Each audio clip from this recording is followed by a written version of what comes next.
마태복음 25장 1절부터 13절 다 같이 한번 합독하겠습니다. 시작. 그때 천국은 마치 등을 들고 신랑을 맞으러 나간 열 처녀와 같다 하리니 그 중에 다섯은 미련하고 다섯은 슬기 있는 자라. 미련한 자들은 등을 가지되 기름을 가지지 아니하고 슬기 있는 자들은 기름을 담아 등과 함께 가져갔더니 신랑이 더디어므로 다 졸며 잘세. 밤중에 소리가 나되 보라 신랑이로다 맞으러 나오라 하매 이에 그 처녀들이 다 일어나 등을 준비할세. 미련한 자들이 슬기 있는 자들에게 이르되 우리 등불이 꺼져가니 너의 기름을 좀 나눠달라 하거늘 슬기 있는 자들이 대답하여 이르되 우리와 너희가 쓰기에 다 부족할까 하노니 차라리 파는 자들에게 가서 너희 쓸 것을 사라 하니 그들이 살아간 동안에 신랑이 오므로 어떤 자들은 함께 혼인잔치 들어가고 문은 닫힌지라. 그 후에 남은 처녀들이 와서 이르되 주여 주여 우리에게 열어주소서. 대답하여 이르되 진실로 너희에게 이르노니 나는 너희를 알지 못하노라 하였느니라. 그런즉 깨어 있으라. 너희는 그날과 그때를 알지 못하느니라. 아멘. 이번 주는 고난 주간입니다. 매일 2000년 전 일주일 동안 주님이 어떤 일을 하셨는지 같이 살펴보고 있습니다. 어저께 월요일 날은 예수님께서 베다니에 계시다가 기도하시러 예루살렘으로 돌아오시다가 시장하셔서 무화과나무에 접근하셨습니다. 그러나 무화과나무는 열매를 보여주지 못했습니다. 그때 주님께서 무화과의 나무를 저주하시면서 겉만 입만 무성하고 겉만 요란한 신앙생활에 대해서 경고하셨다라고 말씀을 드렸습니다. 그래서 주님께서는 우리가 이 마지막 때에 참으로 우리가 입만 무성한 것이 아니라 겉으로 볼 때 사람들에게 잘 믿는 것처럼 보이는 것이 아니라 내실을 다지는 것이 중요하다 말씀을 드렸습니다. 오늘 2000년 전 마지막 일주일 남겨두고 화요일 날 주님이 어떤 일을 하셨는가? 화요일 날은요, 특별히 마지막 때 일어날 일들에 대해서 강력하게 주님이 설교를 하셨습니다.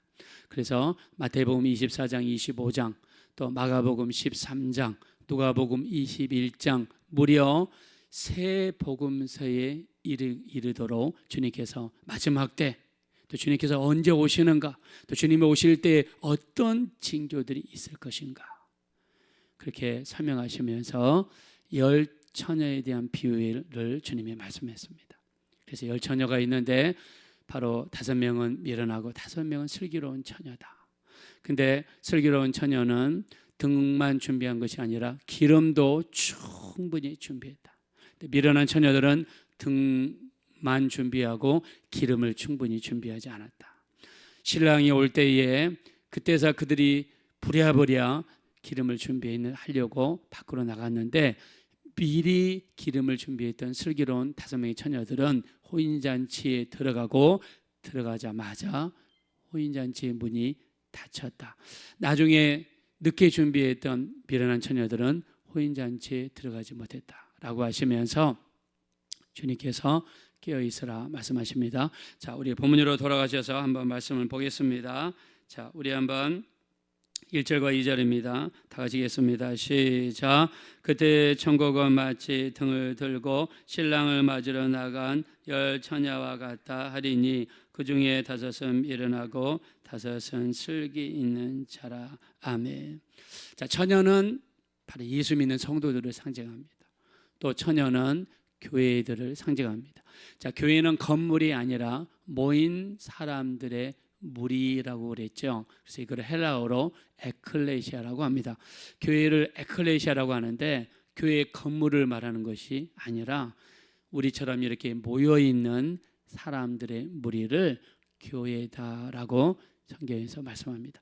그래서 이 10명의 처녀는요, 예수님이 이 땅에 오실 때 마지막 때를 살아가는 우리들의 모습이에요.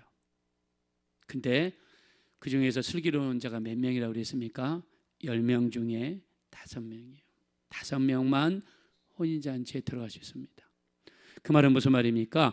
자, 처녀는 교회를 상징한다고 그랬고 모인 사람들을 상징한다고 그랬는데 전체 교회, 이 지구상의 교회가 100개가 있다. 뭐 훨씬 더 많겠죠. 100개가 있다. 그 중에서 반절만 혼인잔치에 들어갈 수 있습니다. 여러분 여기 분명히 이야기했잖아요. 10명의 처녀 중에서 5명만 슬기로운. 자, 그러면 5명의 기준이 무엇입니까? 등을 준비했는데 기름을 준비하는 자를 얘기하는 거예요. 기름을 준비하는 자. 기름은 뭘 상징합니까? 성령의 충만함을 상징합니다.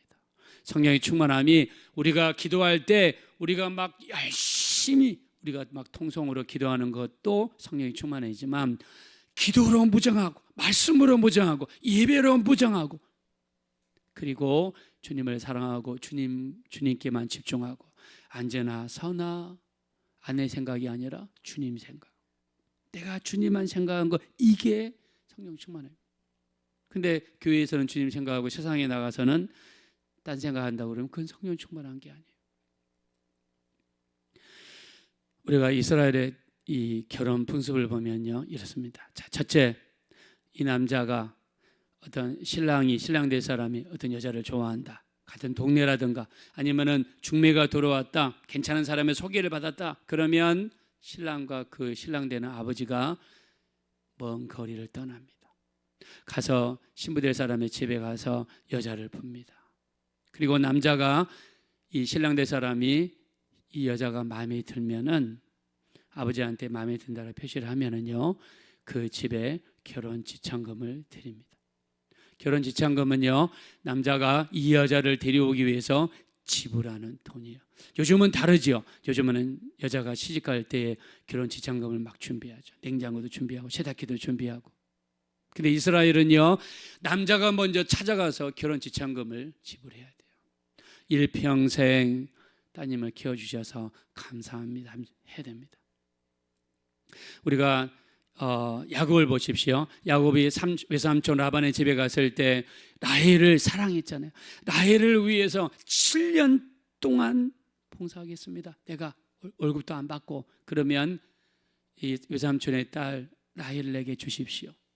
7년을 봉사하고 첫날 밤을 치렀는데 누구였습니까? 라헬이 아니라 큰언니 레아였습니다. 그래서 다시 7년을 일했어요. 이게 결혼 지참금입니다.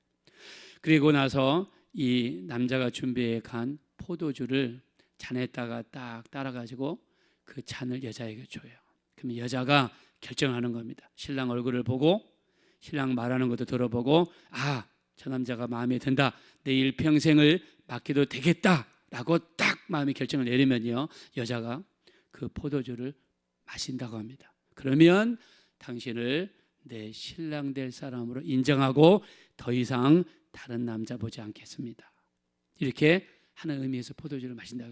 그러면 이게 이제 정원이 이루어지는 겁니다. 이제 결혼식 전까지 이제 정원이 됐다, 혼례가 결정이 됐다라고 하면서 이 일종의 약혼이 성사되는 겁니다. 그러면서요 신랑이 그 집을 떠날 때 마지막으로 신부한테 선물을 줘요. 무슨 선물을 주느냐? 바로 10드라크마를 선물로 줍니다. 10드라크마. 자, 우리가 성경에 보면 데나리온이 있고 드라크마가 있죠. 데나리온도 노동자의 하루 품삯, 드라크마도 노동자의 하루 품삯이요. 데나리온은 로마의 화폐고요. 이 드라크마는 헬라의 화폐입니다. 지금으로 치면 그리스의 화폐입니다. 그래서 남자가 나는 당신이 내 마음에 듭니다. 당신을 위해 내 모든 것을 헌신하고 이제 당신한테만 충실하겠습니다 하는 표시로서 신랑이 여자한테 10드라크마를 주는 거예요.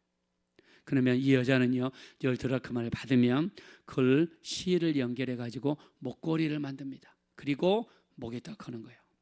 나 이제 다른 남자한테 팔린 여자입니다. 더 이상 나 건드리지 마세요. 이런 뜻도 되고요. 나 남자한테 청혼을 받은 사람이에요 하면서 일종의 자랑도 되고요. 그래서 목에다가 이렇게 딱 걸고 다니는 거예요. 또는 우리 이 중동 지방 여자들이 쓰는 하얀색 천, 우리 여러분 그 천주교에 보면 미사 드릴 때 여자들이 쓰는 하얀색 천 여러분 보시죠? 그 하얀색 천을 이렇게 쓰지 않습니까? 그럼 그게 바람이 불면 날아가지 않도록 위에다가 10드라크마로 면류관을 만들어서 딱 얹어줍니다. 이 천이 날아가지 않도록. 그렇게 쓰고 다니기도 하고 목에다가 10드라크마 목걸이를 하고 다녀요. 근데 이 10드라크마는 남자의 사랑의 징표이기 때문에 잃어버리면 안 됩니다. 하나라도 잃어버리면 안 돼요. 그래서 우리가 누가복음에 보면 잃어버린 자를 찾는 비유 3가지가 나와 있죠. 첫째, 100마리 양 중에서 1마리 잃어버린 양. 두 번째, 누가복음 15장 8절에서 10절에 보니까 잃어버린 1드라크마. 어떤 여자가 10드라크마가 있어 그 중에 하나를 잃으면 등불을 켜고 집안을 쓸며 찾아내기까지 부지런히 찾지 않겠느냐. 그 하나를 찾으면 온 동네 사람들을 불러가지고 잔치를 하면서 기쁨을 나눕니다. 여러분, 10드라크마는 노동자로 품삯이요. 지금으로 치면 뭐 한 15만 원, 20만 원 하겠죠. 근데 잔치하면은 그 동네 사람들 몇십 명 먹이는데 20만 원만 듭니까? 100만 원 넘게 들죠. 경제적으로 보면 수지타산이 안 맞는 거예요. 근데 왜 이 여자가 이렇게 드라크마를 찾으려고 그러고 드라크마를 찾고 나서 기뻐가지고 잔치를 베푸느냐? 신랑 될 사람이 줬거든요. 결혼식 할 때 이거를 목에다 걸고 가서 신랑 될 사람들한테, 신랑한테 보여줘야 되거든요. 그래서 이 드라크마가 중요한 겁니다. 그래서 드라크마를 딱 10드라크마를 주고, 그리고 신랑은 어떻게 하느냐? 이제 자기 집으로 돌아오는데, 집으로 돌아오는 이유가 단 한 가지입니다. 이 여자랑 같이 살 수 있는 집을 짓기 위해서 돌아오는 거예요. 그래서 약혼 기간이 1년에서 2년 정도 되는 거예요. 자, 1년에서 2년 정도 되는 이유는 이 여자를 시험해 보는 이유도 있어요. 무슨 말입니까? 혹시 다른 놈하고 잠을 자면 배가 불러올 거 아니에요. 그래서 1년이나 2년 정도 되면은 배가 안 불러오면 이 여자는 깨끗한 거 아닙니까? 그것도 보고, 그리고 이 남자가 집을 준비하기 위해서 자기 고향에 들어가서 부지런히 집을 준비를 하는 거예요. 그래서 1년이나 2년 정도의 기간이 필요한 거예요. 예수님께서 이 땅을 떠나가실 때 뭐라고 하셨습니까? 우리 요한복음 14장 1절부터 3절입니다. 너희는 마음에 근심하지 말라. 하나님을 믿으니 또 나를 믿어라. 내 아버지 집에 거할 곳이 많도다. 그렇지 않으면 너희에게 일러서리라. 내가 가서 너희를 위하여 거처를 예비하면 내가 다시 와서 나 있는 곳으로 너희를 영접하여 나 있는 곳에 너희도 함께 있게 하리라. 할렐루야. 예수님께서 이 땅을 떠나갈 때 뭐라고 그랬습니까? 가서 너희를 위하여 거처를 예비하면 내가 다시 와서 너희를 내게로 영접하여 나 있는 곳에 너희도 있게 하리라. 우리 주님이 가시는 목적을 뭐라고 그랬습니까? 집을 예비하기 위해서 가신다고 그랬어요. 가서 너희를 위하여 거처를 예비하면, 주님이 이 땅을 떠나가시면서 뭐라고 하셨습니까? 너희를 위하여 거처를 예배하러 가신다고 그랬습니다. 거처는 어떻게 만들어집니까? 우리가 이 땅에서 헌신하고 충성하고 부지런히 예배하고 부지런히 봉사하고 전도하고 사랑하고 말씀대로 순종하고 기도할 때 하늘나라에 우리를 위한 집이 만들어지게 될 줄로 믿습니다. 우리 집이 있으셔야 돼요. 근데 내가 봉사한 것도 없고 내가 주를 위해서 헌신한 것도 없고 내가 아무것도 한 것이 없어요. 내가 신앙생활도 마음에 내키면 하고 안 내키면 안 하고, 그럼 무슨 상이 하늘에 있겠습니까? 우리 그 나라에 갔을 때 반드시 상이 있어야 될 줄로 믿습니다. 그래서 신랑이 신부집을 떠날 때 뭐하러 가느냐? 집을 준비하러 가는 거예요. 그래서 가서 부지런히 집을 준비하고 갈고 닦고 토대를 세우고 집을 준비 기간이 딱 끝난다고 그래서 결혼식 할 수 있느냐? 아닙니다. 결혼식 날짜를 정하는 사람은 이스라엘에서는 누가 정하냐면 신랑 아버지가 준비합니다. 신랑 아버지가 아들이 집을 지었나 안 지었나, 포도주가 많이 있느냐 없느냐, 그리고 혼례를 치르려면 돈이 많이 필요하는데 집안이 돈이 달 준비가 됐는가, 그 모든 상황을 살펴본 다음에 아버지가 아들아 언제 결혼식을 치르자 하면서 아버지가 결정합니다. 우리 마태복음 24장 36절 이야기하죠. 그러나 그가 그때는 아무도 모르나니 하늘의 천사들도 아들도 모르고 오직 아버지만 아시느니라. 우리 아버지만 아시는 거예요. 예수님이 분명히 말씀했습니다. 그날 그때는 아무도 모른다. 하늘의 천사들도 아들도 모르고 오직 아버지만 아신다. 그래서 우리 주님께서 언제 오신다 이렇게 막 환상을 봤네, 음성을 들었네, 그거 다 가짜입니다. 가짜예요. 쏟는 거예요. 그거 넘어가면 안 됩니다. 우리 여러분 보셨잖아요. 92년 10월 28일 다미선교회에서 다미선교회 센터에 1992년 10월 28일 날 밤 12시에 예수님이 그리로 오신다고. 저 그때 캐나다에 있었습니다. 캐나다에 우리 한국 사람들이 얼마나 대단한지 아십니까? 캐나다의 쇼핑몰 그 넓은 주차장이 차 앞에다가 세상에 반절은 영어 반절은 한국어 해가지고 1992년 10월 28일 오전 10시에 그때 캐나다 시간이 동부 시간으로 10시거든요. 한국 시간으로 밤 12시. 오전 10시에 예수님이 오신다고 깨어있으라고 막 프린트물로 나눴습니다. 미국 CNN 방송에서도 창방송으로 우리나라를 비쳤습니다. 불발됐잖아요. 그 이후로 재림에 대한 이야기만 하면 이단이라고, 이단 시대에는 그런 풍조가 만들어졌잖아요. 이 말씀을 벗어나니까 그날과 그때는 아무도 모르나니 하늘의 천사들도 아들도 모르고 오직 아버지만 아시느니라. 그래서 신랑의 아버지가 결혼식을 언제 하자 그러면 그때사 신랑이 자기 친구들을 들러리 삼아가지고 친구들을 데리고 신부 될 사람 집으로 갑니다. 가까우면은 빨리 가겠죠. 근데 멀면은요 언제 도착할지를 몰라요. 어떨 때는 한밤중이 되기도 하고 새벽이 되기도 합니다.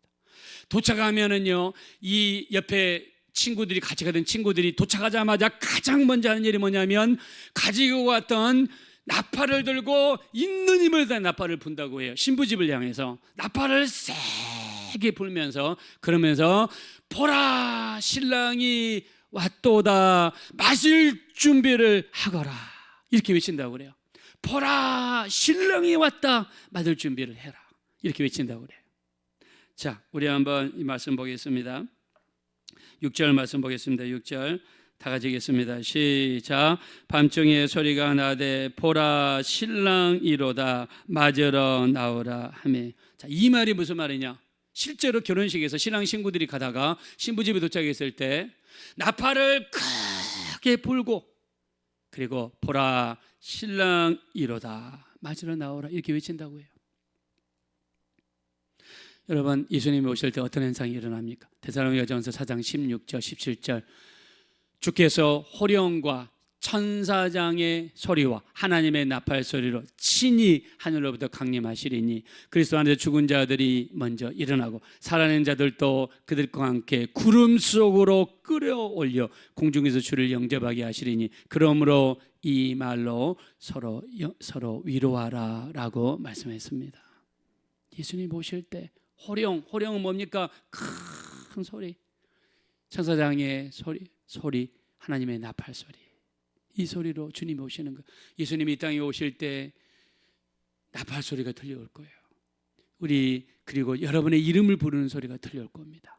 오늘 성경에 뭐라고 그랬습니까? 보라 신랑이로다 맞으러 나오라.